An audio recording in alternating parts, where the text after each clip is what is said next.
Hello दोस्तों, नमस्कार। SIM education India YouTube channel में आप सभी का स्वागत है।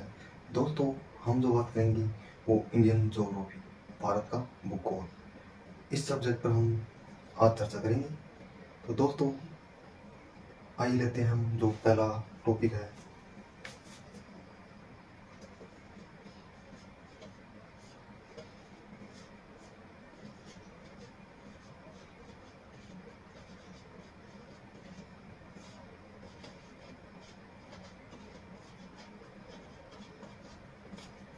दोस्तों, आज जो हम पढ़ेंगे वो है भारत की अवस्थिति एवं विस्तार, या इसे हम कह सकते हैं भारत का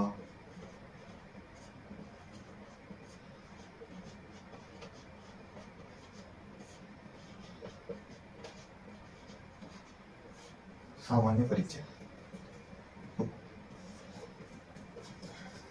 दोस्तों, इस टॉपिक पर आज हम चर्चा करते हैं कि भारत की अवस्थिति और विस्तार, या हम इसे कह सकते हैं भारत का सामान्य परिचय। आज इसके बारे में हम पूरी डिटेल के साथ चर्चा करते हैं।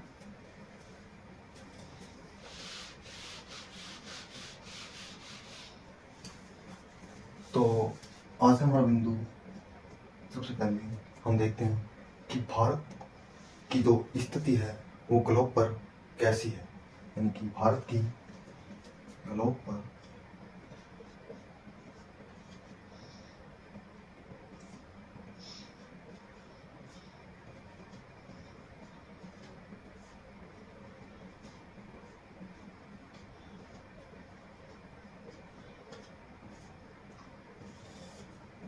तो दोस्तों, हम देखते हैं कि ग्लोब पर भारत की क्या स्थिति है। तो ये पृथ्वी है।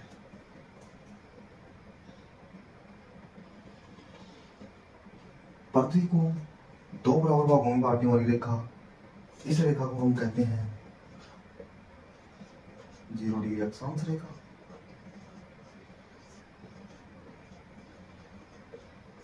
या इसी रेखा को हम कह सकते हैं भूमध्य रेखा।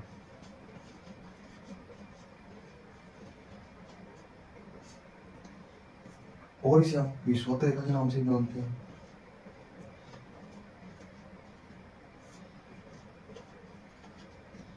और इस रेखा को हम इक्वेटर लाइन भी बोल सकते हैं।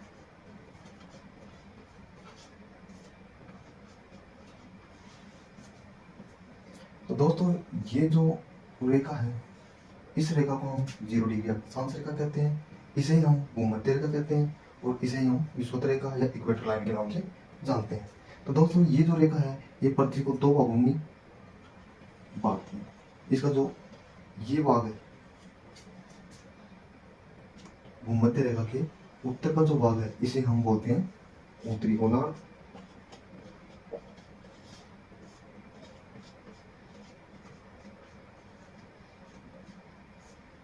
और जो भूमध्य रेखा के जो नीचे का जो भाग है, इस भाग को हम कहते हैं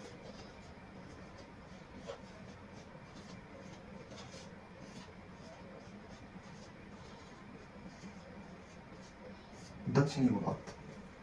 तो दोस्तों, हमने क्या किया कि पृथ्वी को जो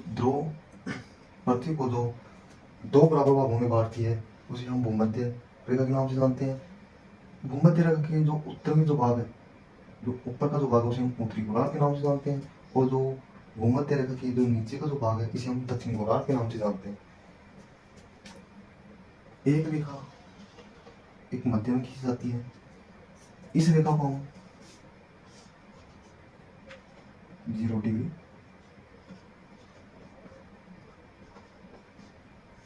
देशांतर रेखा, या इसे ही हम ग्रीनविच रेखा,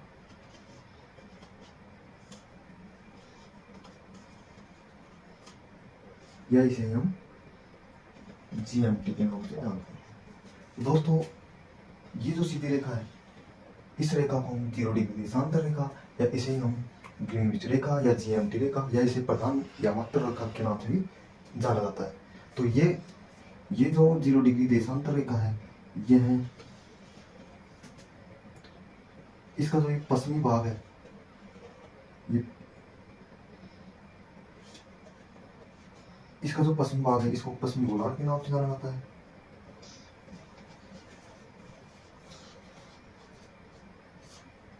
और इसका जो है पूरी भाग है, ये पूरी भाग, इसे हम पूर्वी गोलार्ध के नाम से जानते हैं।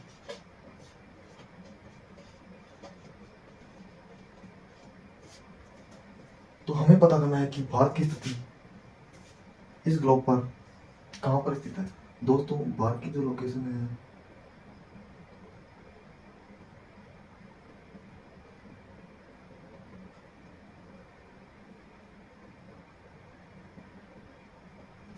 तो दोस्तों ये भारत की स्थिति है भूमध्य रेखा के उत्तर में, ये जो भूमध्य रेखा इसके उत्तर में और 0 डिग्री देशांतर रेखा के पूर्व में स्थित है। तो हम कह सकते हैं कि ग्लोब पर जो भारत की स्थिति है वो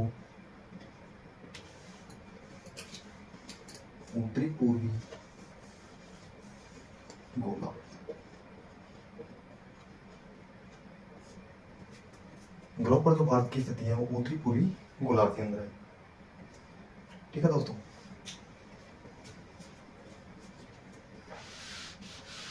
आगे चलते हैं हम।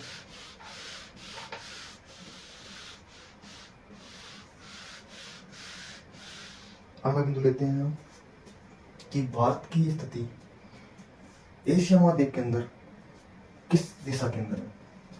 तो दूसरा बिंदु हम लेते हैं कि एशिया महाद्वीप में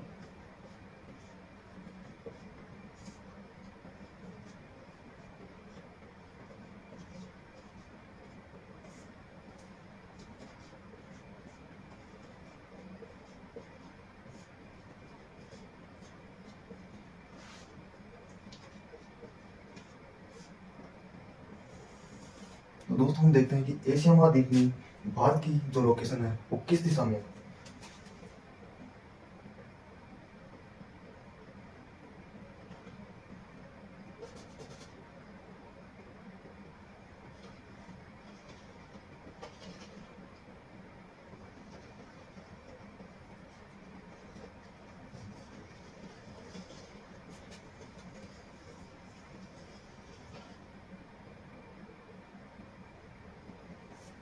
तो दोस्तों ये एशिया महाद्वीप है, एशिया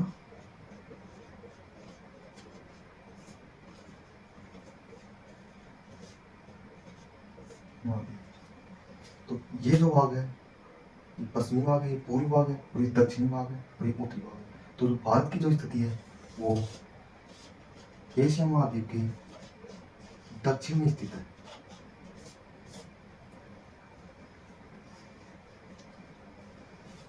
ठीक है दोस्तों, आगे चलते हैं हम अगले बिंदु पर। अगला बिंदु हम देखते हैं कि भारत को उपमहाद्वीप की संज्ञा भी दी जाती है। भारत को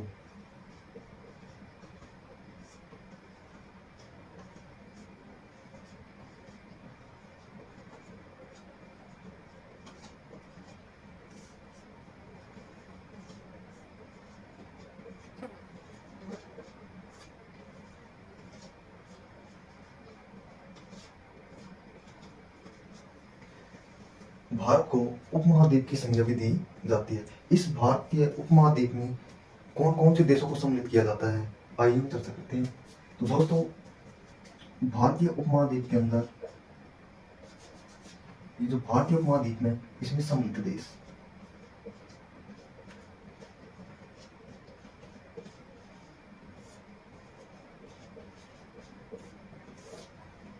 तो इसके अंदर हम जो देश देखते हैं, एक तो हम भारत हो गए, भारत, दूसरा हम पाकिस्तान ले सकते हैं,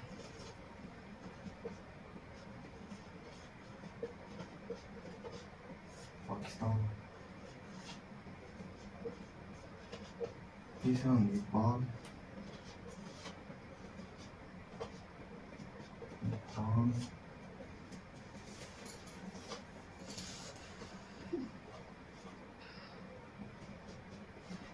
बांग्लादेश,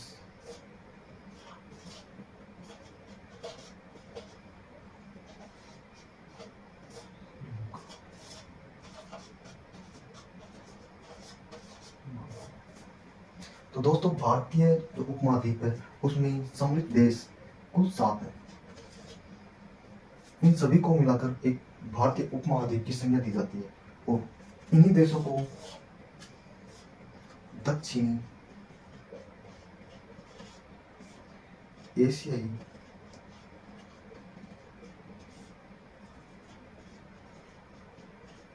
देशों के नाम से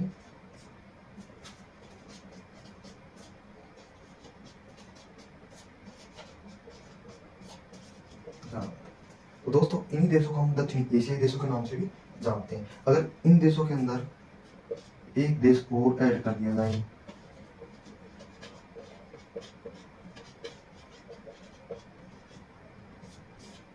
तो इन देशों को हम क्या बोलते हैं, ये 8 देशों का समूह है, 7 के नाम से जाना जाता है, सर्कल्स। ठीक है दोस्तों, चलिए हम चलते हैं अगले बिंदु पर।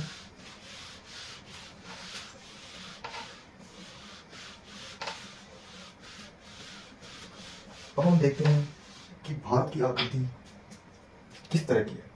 तो दोस्तों हम भारत की आकृति के बारे में बात करते लेते हैं। भारत की आकृति तो दोस्तों ये हमारा क्या है,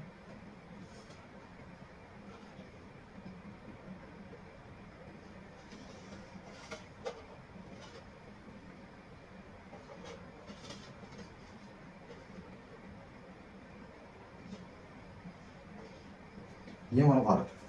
तो इसकी आकृति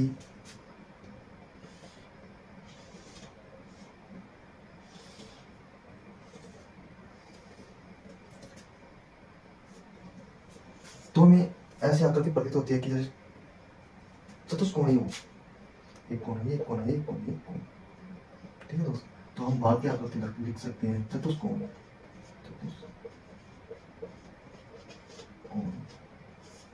या हम इसे कह सकते हैं एक पतंग के समान। तो हम लिख सकते हैं कि पतंग के समान। ठीक है दोस्तों,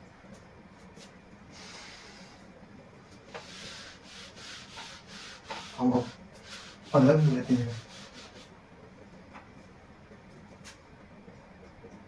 भारत का कुल क्षेत्रफल। भारत का कुल क्षेत्रफल। तो दोस्तों हम भारत के कुल क्षेत्रफल की बात करें तो 32,87,263 वर्ग किलोमीटर। ये हमारा संपूर्ण भारत का क्षेत्रफल है, 32,87,263 वर्ग किलोमीटर।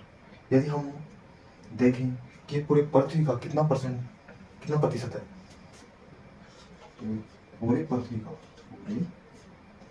का जिसके अंदर महासागर, महाद्वीप सभी को सम्मिलित करके देखते हैं, पूरी पृथ्वी का 0.6% है और भारत का क्षेत्रफल।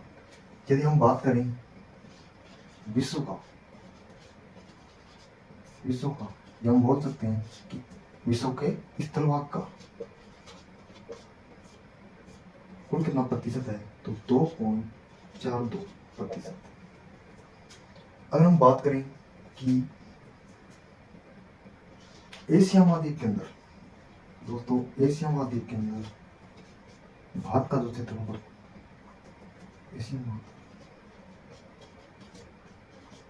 एशिया महाद्वीप में जो भारत का प्रतिशत है वो 7.37% है। यदि हम बात करें दक्षिणी एशियाई देशों में,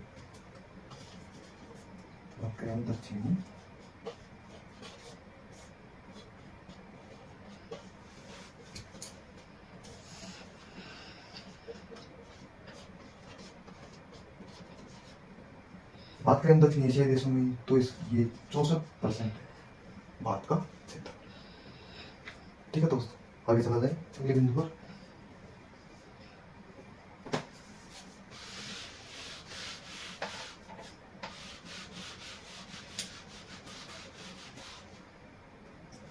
अब दोस्तों हम देखते हैं कि विश्व में भारत का क्षेत्रफल की दृष्टि से कौन सा स्थान है। तो पहला बिंदु लेते हैं हम कि विश्व में भारत का क्षेत्रफल की दृष्टि से, क्षेत्रफल की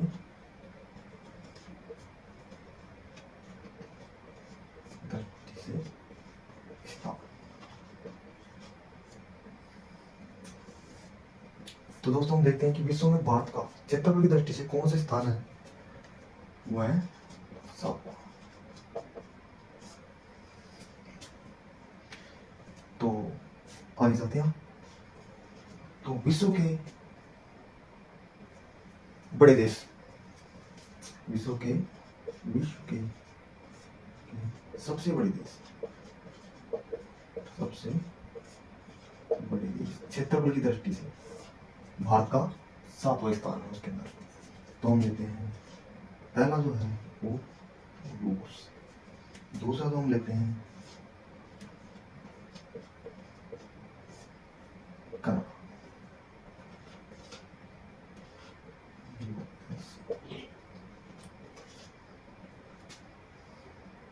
रूस, कनाडा, चाइना।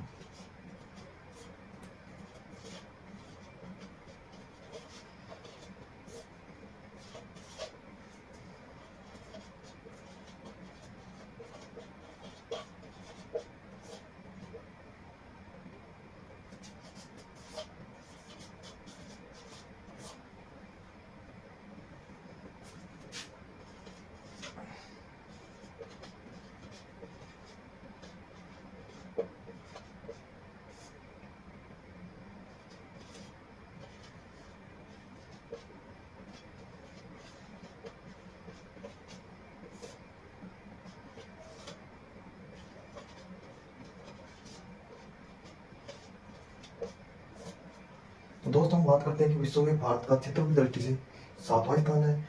यदि हम विश्व के अंदर सबसे बड़े देश देखते हैं तो सबसे बड़ा देश रूस, उसके बाद कनाडा, फिर यूएसए, फिर China, Brazil, Australia, Bharat. Bharat की जो स्थिति है वो 7 नंबर पर है, फिर अर्जेंटीना, कजाकिस्तान, अल्जीरिया। तो इन्हें और देखा जाए तो रूस ये पड़ता है यूरेशिया के अंदर, यूरेशिया महाद्वीप के अंदर, मतलब यूरोप और एशिया महाद्वीप दोनों में इसका विस्तार है रूस का। कनाडा उत्तरी अमेरिका के अंदर पड़ता है, उत्तरी अमेरिका। यूएसए ये भी उत्तरी अमेरिका महाद्वीप के अंदर पड़ता है। चाइना ये एशिया महाद्वीप आप लिख सकते हैं, एशिया महाद्वीप। ब्राजील ये दक्षिण अमेरिका महाद्वीप के अंदर।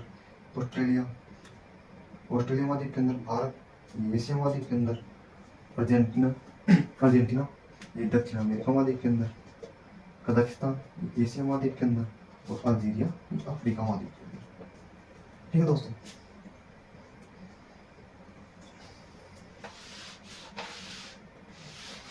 बात करें कि विश्व में सबसे छोटा देश कौन सा है। तो विश्व में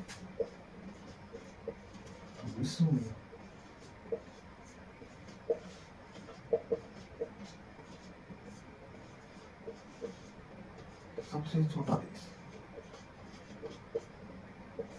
यदि विश्व में सबसे छोटे देश की चर्चा की जाए तो वो है वेटिकन सिटी। वेटिकन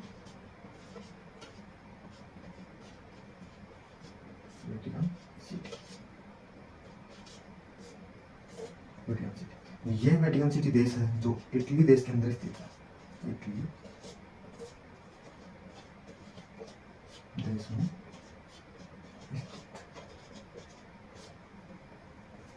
ठीक है दोस्तों, हम तो ध्यान बिंदु पर।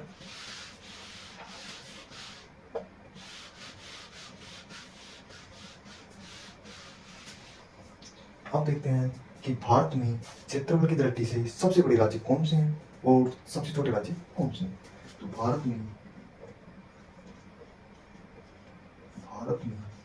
क्षेत्रफल की दृष्टि से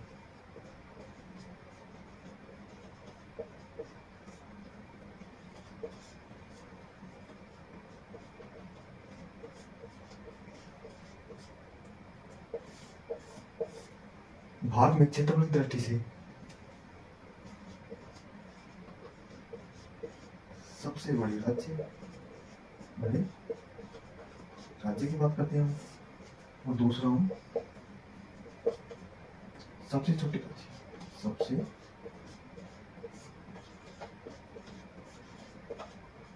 छोटे राज्य की बात करते हैं।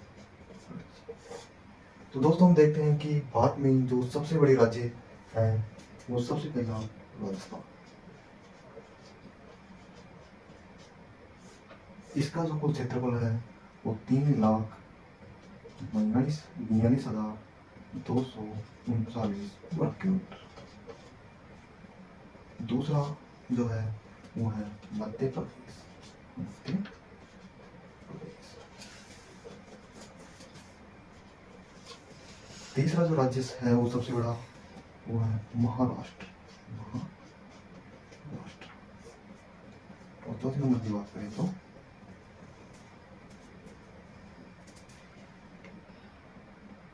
उत्तर प्रदेश।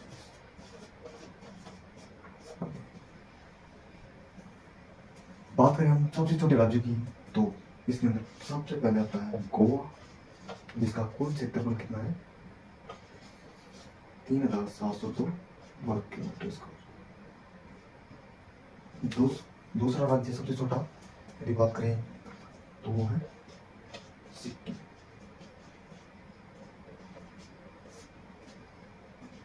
तीसरा यदि देखा जाए तो है त्रिपुरा। चौथे राज्य की बात करें हम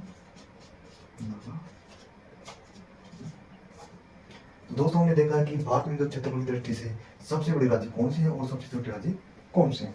तो सबसे बड़ा जो राज्य है वो राजस्थान है, जिसका कुल क्षेत्रफल 3,42,239 वर्ग किलोमीटर के अंदर फैला हुआ है।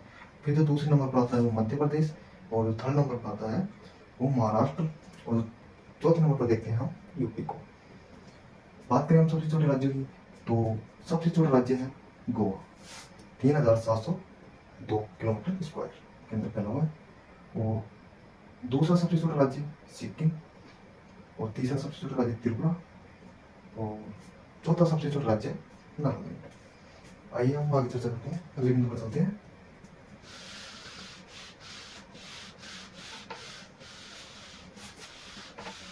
तो दोस्तों हम देखते हैं कि भारत के अंदर सबसे बड़े जिले कौन से हैं क्षेत्रफल की दृष्टि से, और सबसे छोटे जिले कौन से हैं। आइए देखते हैं अगले बिंदु पर। भारत के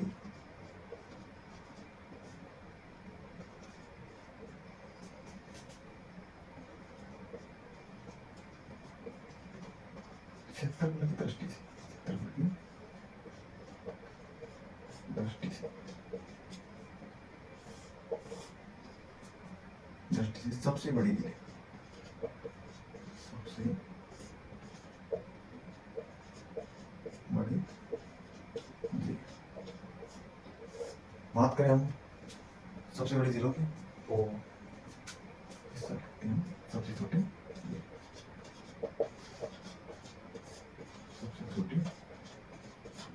जिलों की। ठीक है दोस्तों, हम देख रहे हैं कि भारत के क्षेत्रफल की दृष्टि से सबसे बड़ा जिला कौन सा है और सबसे छोटा जिला कौन सा है। तो सबसे बड़ा जिला है वो है कच्छ। कच्छ जो गुजरात के अंदर पड़ता है।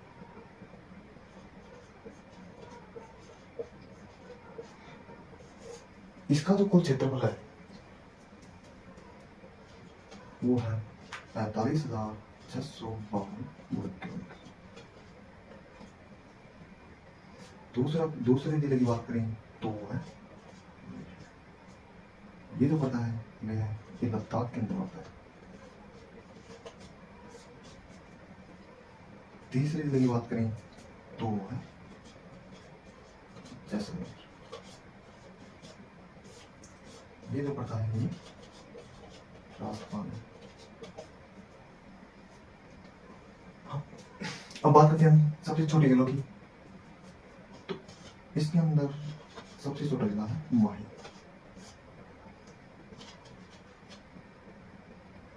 जो 9 वर्ग किलोमीटर के अंदर फैला हुआ है। माही ये केरल राज्य में स्थित है, लेकिन ये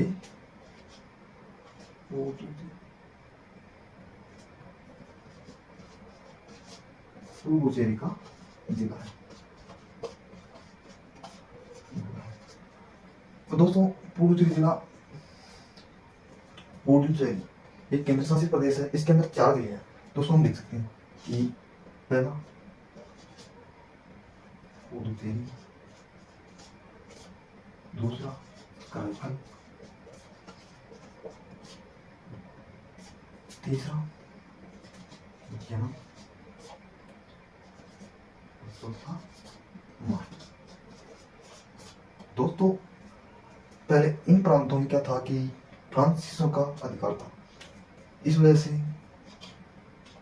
पुडुचेरी जिले राज्य के अंदर केंद्र शासित प्रदेश के अंदर 4 जिले हैं, जिसमें पुडुचेरी और कराईकल ये जो जिले हैं वो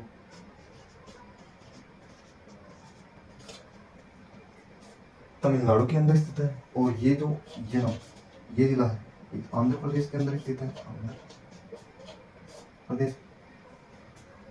और जो माही है वो केरल के अंदर स्थित है। ठीक है दोस्तों, चलते हैं हम अगले बिंदु पर।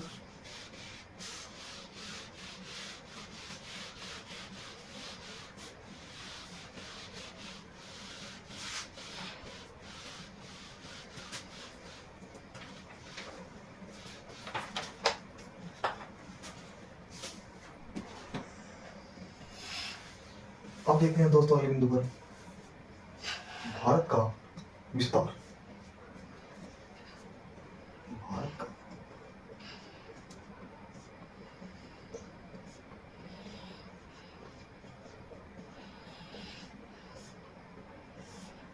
हम चर्चा करते हैं कि भारत का विस्तार, कि भारत का जो फैलाव है वो कितना है और कहां से कहां तक है। तो दोस्तों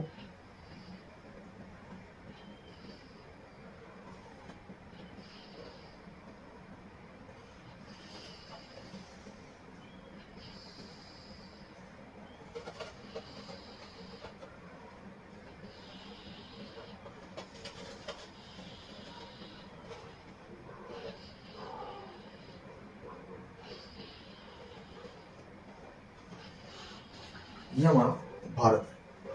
तो हम देखते हैं दोस्तों, सबसे पहले देखते हैं हम यहाँ जो बिंदु है, इस बिंदु को हम बोलते हैं सबसे उत्तरी बिंदु, इंदिरा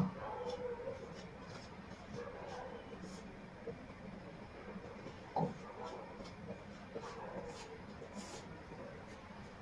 सबसे उत्तरी बिंदु इंदिरा को, इसे हम उत्तरी बिंदु।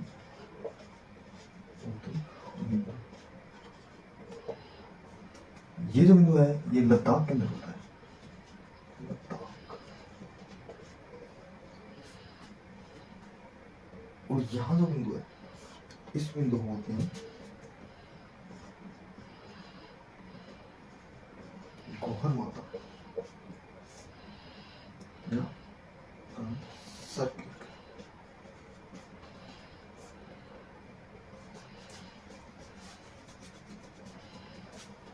गौहर माता सर्किल गुजरात के अंदर। ये जो बिंदु है सबसे पश्चिमी बिंदु, सबसे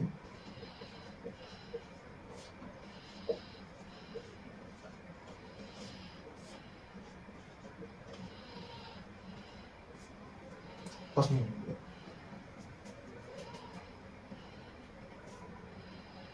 और दोस्तों ये जो बिंदु है इसको बोलते हैं केबितो। ये जो चित्र है जो कहाँ होता है, वालंगो।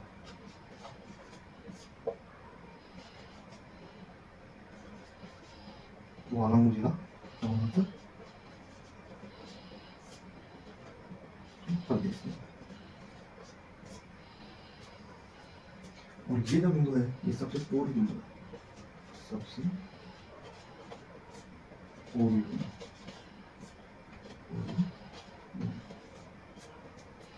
दोस्तों हम यहाँ पे देखते हैं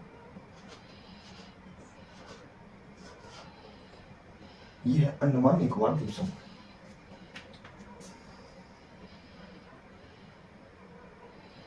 अभी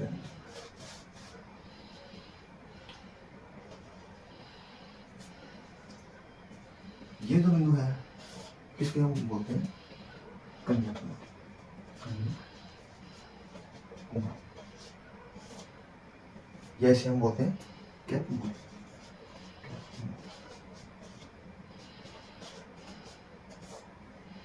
ये जो बिंदु है ये भारत का दक्षिणतम बिंदु है।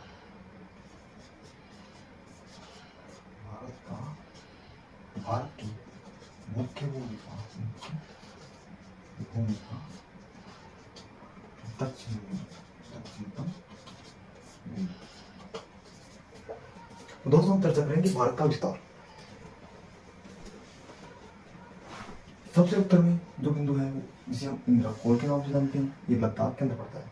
और सबसे जो पश्चिमी बिंदु है वो गोहर माता जो सर्किट गुजरात के अंदर पड़ता है, ये सबसे पश्चिमी बिंदु है।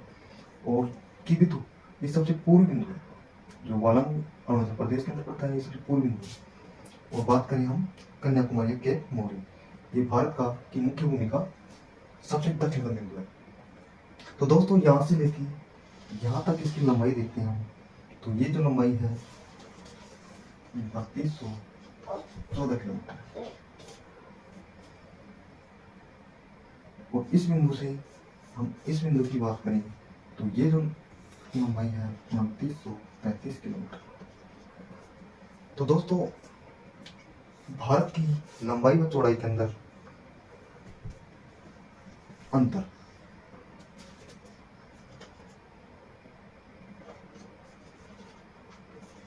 लंबाई चौड़ाई में अंतर देखते हैं तो 281 किलोमीटर लंबा है। भारत 281 किलोमीटर लंबा है। अब बात करते हैं दोस्तों भारत का अक्षांशीय व देशांतरीय विस्तार के बारे में चर्चा करते हैं।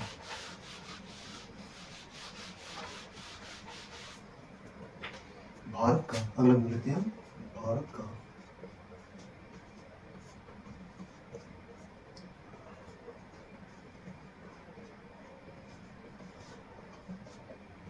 अक्षांशीय व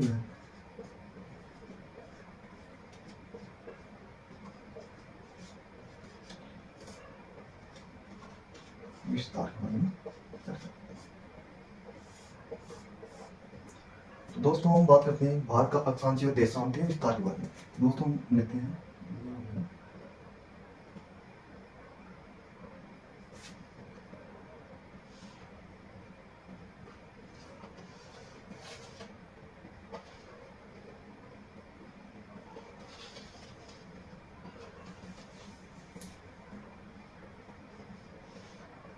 भारत। तो बात करें हम दोस्तों अक्षांशीय विस्तार की।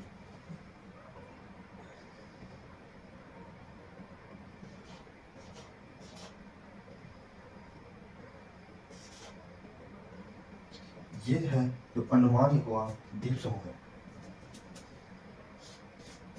और जो ये रेखा है वो 0 डिग्री अक्षांश रेखा, अक्षांश रेखा जिसे हम भूमध्य रेखा के नाम से भी जानते हैं। तो दोस्तों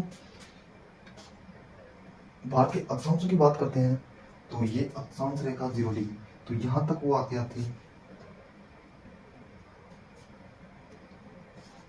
6 डिग्री 4-5 मिनट।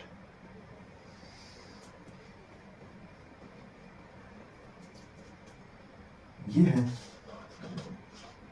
ग्रेट निकोबार। इसका जो पश्चिमी बिंदु है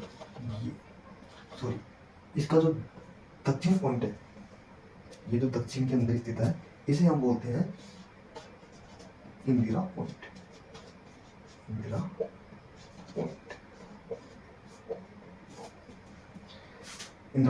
ये भारत का सबसे दक्षिणतम बिंदु है। भारत का सबसे दक्षिणतम बिंदु।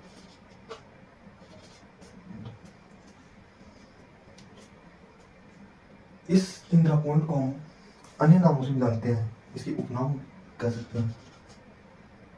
इसे हम पार्सन बिंदु के नाम से भी जानते हैं, पार्सन। इसे हम पिगमलियन के नाम से भी जानते हैं।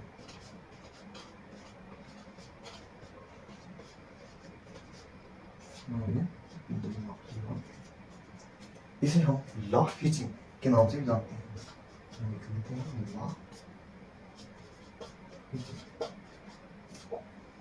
तो दोस्तों हम बात कर रहे हैं भारत के अक्षांशीय विस्तार के बारे में। तो दोस्तों भारत का जो अक्षांशीय विस्तार है वो ग्रेट निकोबार, ये जो है द्वीप, ये ग्रेट निकोबार द्वीप है। इसका जो दक्षिण का बिंदु है इसे हम बोलते हैं इंदिरा पॉइंट। ये भारत का सबसे दक्षिणतम बिंदु है।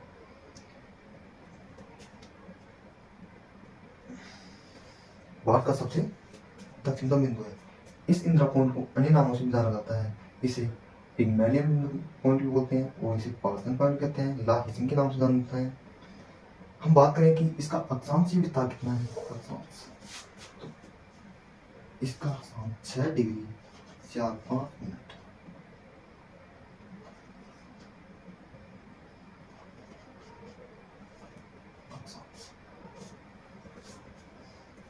अब बात करें इस बिंदु की, कन्याकुमारी। यहां से जो स्टार्ट होता है वो 8 डिग्री 4 मिनट से लेके ये तो पॉइंट 37 डिग्री 6 मिनट। भारत का जो अक्षांशीय विस्तार है वो 8 डिग्री 4 मिनट से लेके 37 डिग्री 6 मिनट के मध्य स्थित है। बात करें हम देशांतीय विस्तार के बारे में, तो दोस्तों ये जो है यहां से लेके यहां तक इसकी मध्य जो रेखा की जाएंगी वो देशांतर रेखा होगी। तो दोस्तों इसकी बात करें तो ये 68 डिग्री 7 मिनट से लेके 97 डिग्री 25 मिनट देशांतर रेखा, वो भी देशांतर रेखा। ठीक है दोस्तों, हमने बात किया है भारत का अक्षांशीय व देशांतरीय विस्तार के बारे में। तो दोस्तों भारत का अक्षांशीय विस्तार 8 डिग्री 4 मिनट से लेकर 37 डिग्री 6 मिनट तक है। और हम बात करें कुल विस्तार की, तो संपूर्ण भारत के विस्तार की, तो 6 डिग्री 45 मिनट उत्तरी अक्षांश से लेकर 37 डिग्री 6 मिनट उत्तरी अक्षांश। और ये बात करें हम पूर्वी देशांतर की, तो पूर्वी देशांतर 68 डिग्री 7 मिनट पूर्वी देशांतर